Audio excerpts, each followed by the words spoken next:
Welcome to Bellascasa, and thank you for touring our Montessori home.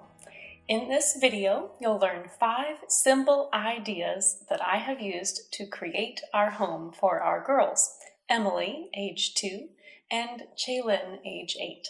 Here are the 5 ideas: love of learning, independence, boundaries, less is more, and responsibility. I will walk you through each of the key rooms of our house, and in each room I will talk specifically about one of the ideas.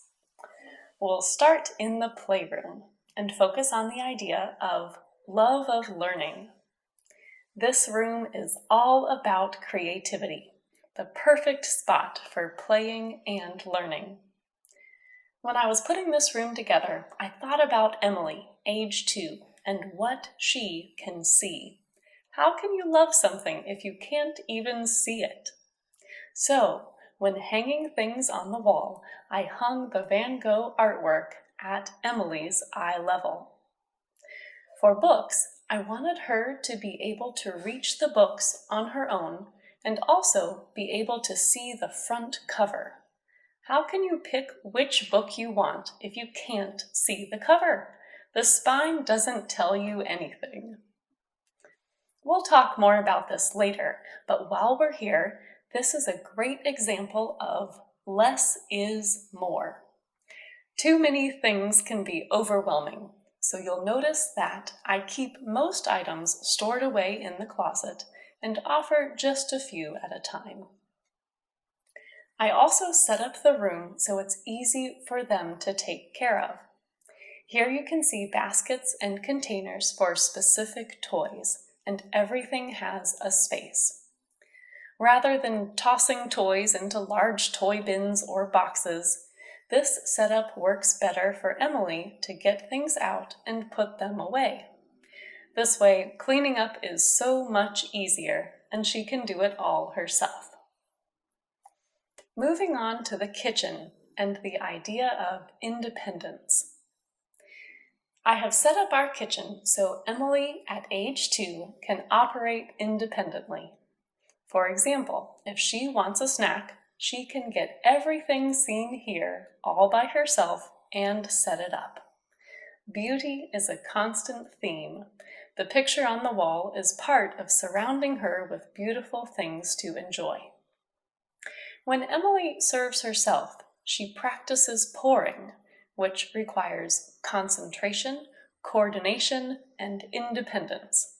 You'll hear these 3 over and over in the Montessori method: concentration, coordination, and independence. But besides all this developmental stuff, children love to pour. So I've made an effort to give Emily what she needs so she can do as much as possible by herself.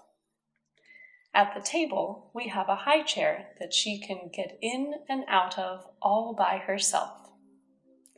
Here's Emily drinking on her own, no sippy cup involved. The centerpiece is there intentionally. It's there for beauty, but also to have dinner conversation.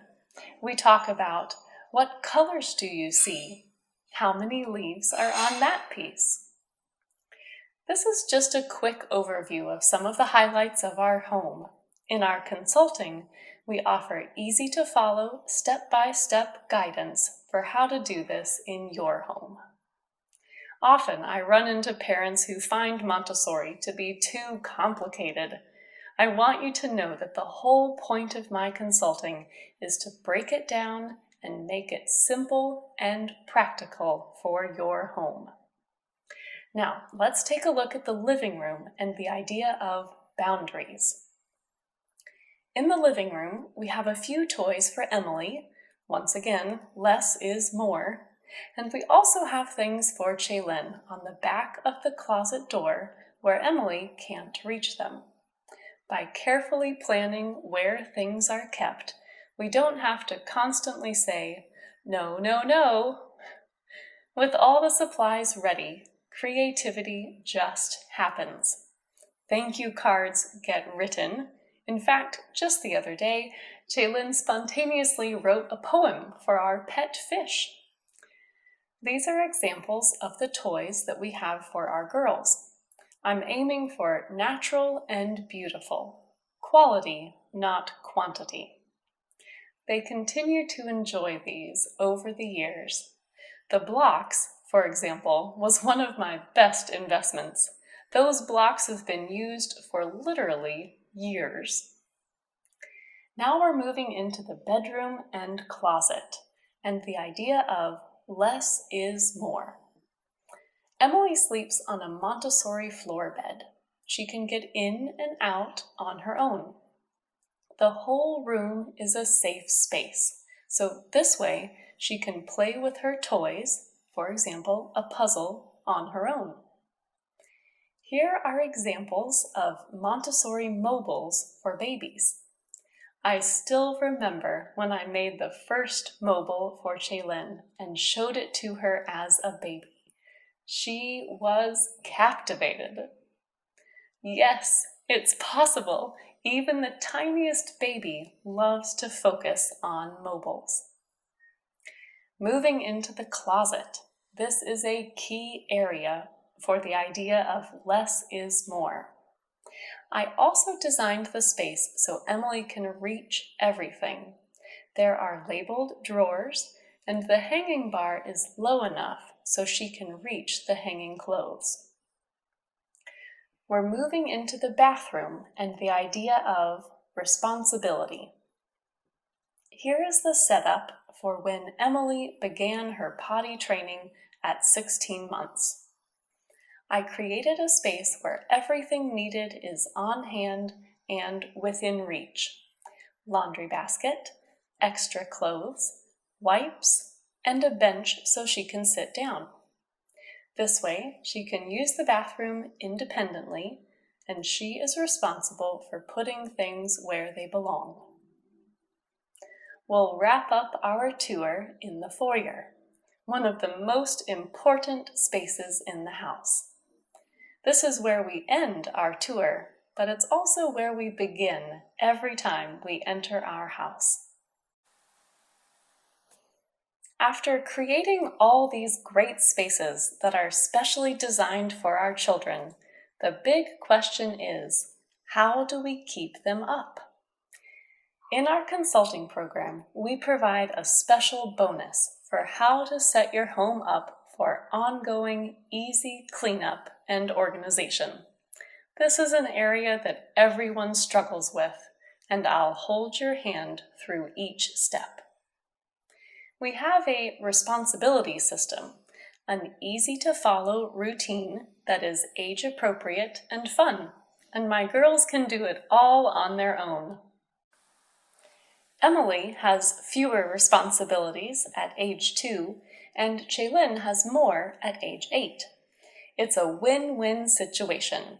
They are learning responsibility, and we all enjoy a nice home for our family. I hope you've enjoyed the quick sneak peek of some of the highlights of our Montessori home. As we toured various rooms in the house, the 5 big ideas we covered were love of learning, independence, boundaries, less is more, and responsibility.